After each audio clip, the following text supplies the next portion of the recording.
Tectonic activity centers around the edges of massive rigid plates that make up the Earth's lithosphere. Scientists estimate that the lithosphere consists of about 20 plates, and while some plates contain both continental and oceanic crests, others are entirely oceanic.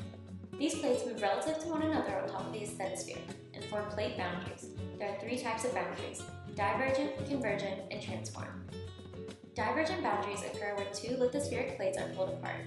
As these two plates separate, magma rises from the mantle to fill the newly created space. As this exposed mantle cools, it solidifies into a dense rock known as basalt. Perhaps the best example of a divergent boundary in today's Earth is the mid-ocean ridge. The mid-ocean ridge is an underwater mountain range that creates the new seafloor in the center of the Atlantic Ocean.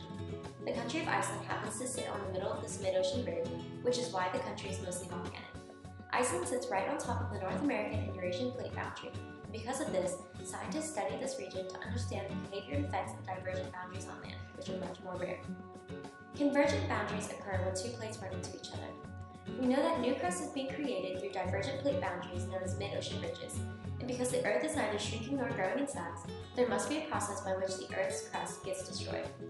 Today, scientists categorize convergent plate boundaries into three different types. Oceanic. When two oceanic plates converge, the older, denser plate sinks or subducts beneath the other. This forms deep oceanic trenches. Oceanic continental. When one oceanic plate interacts with the continental plate, the more dense oceanic plate sinks underneath the less dense continental plate, creating a subduction zone. The part of the plate that subducts into the mantle then gets melted down into the magma to rise to the surface eventually through the volcanic process. Continental. When two plates converge, the crust portion of the lithospheric plate separates from the mantle portion. Then, the two continental crust portions collide and crumple together, thus creating mountain ridges. Transform boundaries in the lithosphere connect convergent and divergent margins. They occur when lithospheric crust is neither created nor destroyed, but the plates slip past each other because the relative motion is parallel to the boundary. Transform faults are the locations of heightened seismic activity, meaning earthquakes are likely to occur along these faults. The most famous example of a transform fault is the San Andreas Fault in California, where the North American and Pacific plates interact.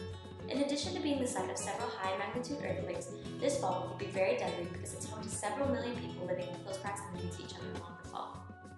Plate tectonics are relatively simple, but they answer some of the biggest geological questions scientists have posed over the last few centuries.